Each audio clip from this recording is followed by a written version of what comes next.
I'm gonna show you something beautiful. Everyone screaming for mercy. You want to protect the world, but you don't want it to change. But now I'm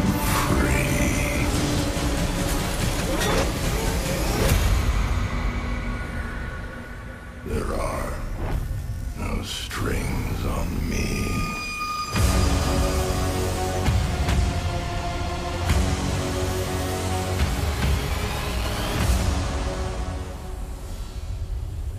And I got bitter, and so I didn't see it in 3D.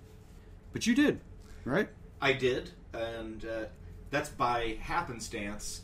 In general, I don't see movies in 3D because 3D is a gimmick, and a movie is a good movie with or without 3D. I just find it distracting. Yeah, Although Guardians of the Galaxy in IMAX 3D was awesome. Welcome to what is ordinarily called The Horror with Nate. And Mike. This time out, we're getting unhorrific. We're looking at the biggest movie in the world as of right now. I'm not sure when this is going to air. It may be supplanted as the biggest movie. Oh, no, I'm going to put this up quick. We're recording this on, a Thursday? It's going up either Thursday night or Friday. Avengers, Age of Ultron. Yes. The long-awaited follow-up to Joss Whedon's The Avengers. One of the stones in the crown of Marvel. They're allegedly their biggest movie to date, and it's had a huge opening. What are your initial thoughts on the Avengers: Age of Ultron? Well, that's one of the quick things is that it's strange. It's not bigger than the original. It opened to 191 million, and that just says something about movies right now. It opened to 191 million. The original opened to 207 million, which is the biggest opening weekend of all time. This is less, and so it's weird because it's like, how can you make 191 million and still be kind of considered a modest or, Sure. But you don't want to ever make a sequel that makes less than its original. But I kind of say phooey poo-poo on that because it's like Avengers was a sequel anyway. Right. So, whatever. Anyway, it's just interesting how that happens. But my initial thoughts on... I'm going to let you go first, actually. Okay, well, we're not going to bother with discussing what happens in the movie because it's the Avengers. And anyone listening has already seen it. And you just want to hear what we have to say. Right. I can't find a lot of bad things to say about it. I enjoyed it overall. I guess my big thing is that I didn't walk out of the movie theater feeling elated like I did after the first Avengers movie. After the first Avengers movie, I'll be honest. I was like, I cannot wait for Avengers 2. It cannot come fast enough. Right. And when I was leaving Avengers 2, I was like, okay, that was the story of the Avengers. And it did not leave me wanting more. Yeah, and that's the shame. Okay, that was my thoughts too. Is it's a shame. It really is, because how do you follow up something like the Avengers, I guess, is just the problem. We'll get into, and it's whatever. But no, the first Avengers, I think I saw it like twice in theaters, and I don't really even like going to the theater, but I was like, I have to see this again. Right. Like, Avengers is one of the best, if not the best, popcorn movie we have gotten in my adult lifetime. That shit is witty as hell, just exciting as hell, and the Avengers is fucking big budget movie perfection. When everybody talks shit about American movies or Hollywood or this, that, the other, it's just explosions. It has all that. CGI heavy movies, explosions, superheroes. But it does all of that as best as they could ever. And it has personality. And personality goes a long way. It does it. This isn't a review of the Avengers. The Avengers is great. This one, it suffers from not being as good as the Avengers. That sucks to say that. I acknowledge, but I can't. That's my view. I was just underwhelmed by it. But this is actually the problem with expectations, because I led with saying something that wasn't positive, but I'm going to end up, in the grand scheme, I'm going to give this a very... Oh, no, it does get, it gets a good review. It's going to get a very favorable review, It's just we saw something that was perfect, and this one is a little less than perfect. And the exact reason for that, this is coming from 15-year-old Nate that still reads comics. All right, I was a huge Avengers fan for a long time. Right on.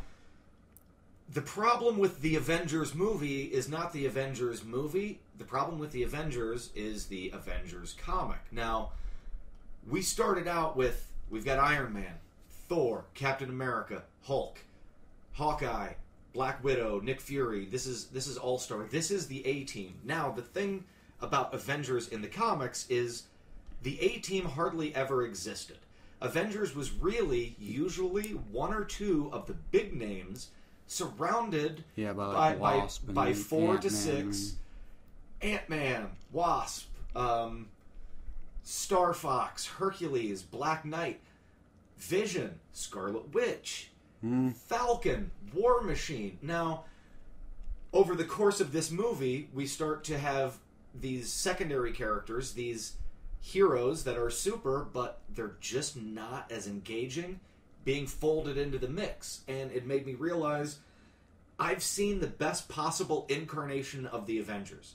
Over the subsequent movies, they're probably going to be adding a lot of people that aren't as cool. So, no, I think that I just think that was a tease. I think that was one for the fans. When we see Avengers 3 Part 1, Infinity War Part 1 and 2, it's going to, I assume, it's going to go back to being the original lineup. This was just a tease. There's no way anyone would even want to see a movie. Well, and none of the characters have established themselves as interesting enough that I want to see. I want to see the interaction between Falcon and War Machine. Vision's cool.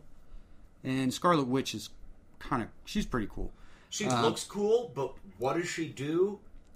We don't know. It was never explained. But I liked Elizabeth Olsen's. Oh yeah, definitely. All that. But they're not going to do that. That would be lame, and they're too smart for that. But my biggest criticism is just, and there's way too much going on in the movie, and it sounds like I'm criticizing, but overall I do like it. But it was too many characters. It was like this was the first time I felt Marvel fatigue. I felt it in Iron Man 2, but then it completely went away. They 100% were like, nope, Mike, you're an asshole and you're wrong. We're not topping ourselves out. It felt like a commercial for all the rest of the movies and Agents of S.H.I.E.L.D. and all this kind of stuff. Didn't feel like a complete story. I mean, it does. Actually, I'm going to take that back, but it felt like too much. Yeah. Shit. Yeah, it's just there was too much going on. And I'm glad I didn't see it in 3D because also there was just the action, especially towards the end, just gets too frenetic with too many dizzying people in too many places and all gray, nondescript buildings. We've seen all this before. They add in an aspect that we haven't seen before by raising everything or whatever.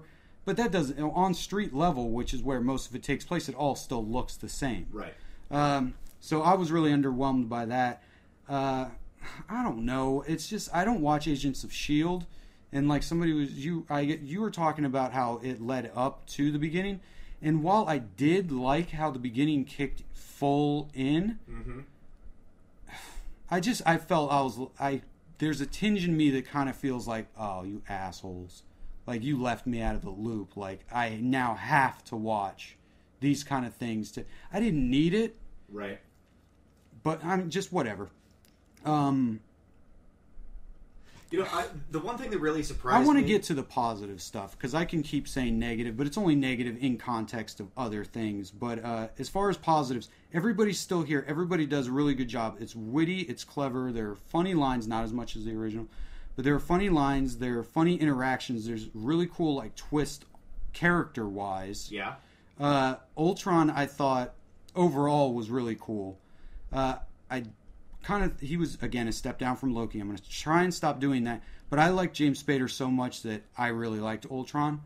I haven't seen really any other reviews because I don't care.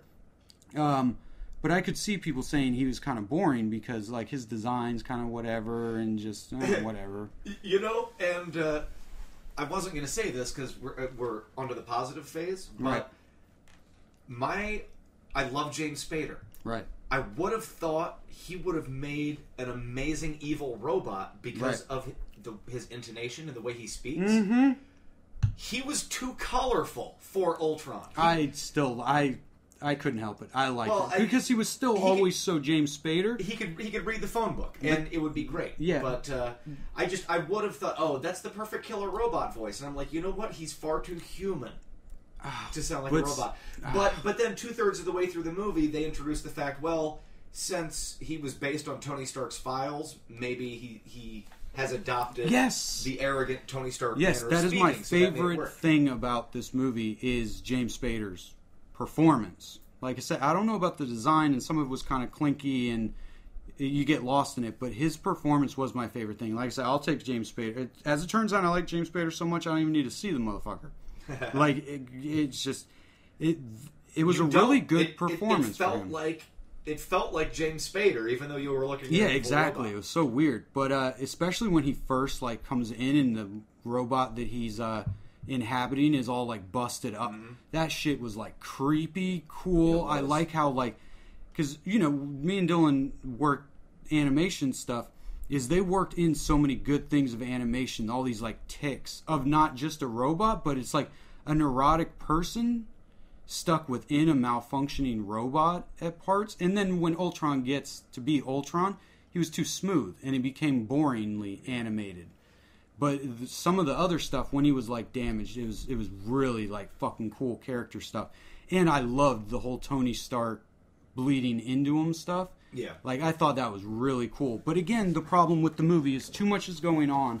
I could have taken the 6 Avengers in Ultron, and that would have been cool. But you keep taking away all the stuff that I like to focus on. Right.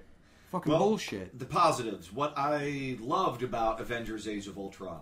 I loved the opening sequence, that first 10 or 15 minutes, which tried to outdo the Battle of New York right off the bat. I loved a lot of the spots. I loved the action in that.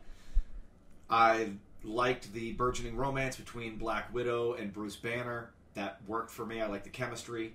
I loved the Farmer Hawkeye bit just because I didn't see it coming. No, I thought it was cool because you didn't see it coming. It was a great... And Black Widow and Hawkeye really benefited the most this movie in being humanized and not just made to feel like they were important characters, but they were important parts of the Avengers. Yeah, and I really like that scene where his wife says that to him. Yeah. They verbalized it, which I usually don't like verbalizing, but Josh Whedon's good enough. He knows how to do it. He's like, you're dealing with gods. They need you. And you're like, oh, Hawkeye does have a reason to be in this team because it is. She's some crazy serial killer, but they're all gods. They're all way too disconnected. They need him to keep them tied to. He's a constant reminder of humanity. I liked the Super Iron Man versus Hulk fight. That was so fucking awesome. That was one of the few things that captured the witty, clever action that I think Avengers, one of the big things that I really liked about the first one is action scenes when done poorly, and they are done poorly most of the time. It's like musical numbers. You could pause the movie or fast forward through it and you wouldn't miss anything. Mm-hmm. And that's what I think the end of this movie did, was it was just blowing up and things getting thrown. Yeah. The first one and that sequence, Josh Whedon would throw in gags that are classic that you have not seen in a movie. It wasn't indescript shoot, blow up. It was really clever plays on handing things off to each other. But that part is go to sleep, go to sleep, go to sleep. And then the thing coming around, it's because they mentioned Victoria, I think it is, earlier. Veronica. They mention it, you forget about it, and he's bring in Veronica. And it's oh shit, and it comes from a fucking satellite in space, and just nails him to the floor, and then sucks onto Tony, and that was so fucking awesome. Speaking of Tony Stark, I loved that they so strongly set up the Tony Stark heel turn. Very soon, Tony Stark will be more or less a bad guy, and they paved the way for that in this movie. Yeah. I love the character of Tony Stark, and I don't think they betrayed that character. They've just set it up in a way that very soon he's going to turn against the rest of his fellow Avengers because he knows best because of his arrogance. And I thought they played just the right note of that to set up their future movies in this. And finally, the opposite of Tony Stark, Captain America, Chris Evans delivers like the best, most rousing call to arms speeches. And I love it. I love him in his movies. I love him in the Avengers movies. I love Captain America. So, and we know in Captain America 3, it's going to be Cap versus Tony Stark. And, all right, I'm pretty primed for that. Yeah. Yeah, I guess just in closing, just not enough Hulk, not enough Thor, not enough. It was too spread. I really liked trying to pick up the hammer thing. I really liked, like I said, the comedy was mostly there. I just, I'm going to go into the rating. I need to see it again without the expectations. The expectations, I didn't realize I did realize how good the Avengers is. I didn't realize how much it would affect my enjoyment of Part 2. Right. I thought I was more mature than that. That, like, I could judge Part 2 on its own, but I couldn't. Right. So it gets like a 7 because I was just like, I was just constantly, like, waiting and disappointed, and there was too many whatevers. But I know that it'll get better on my second time. I know it will. We're not too far off on that. I'm giving it an 8 out of 10.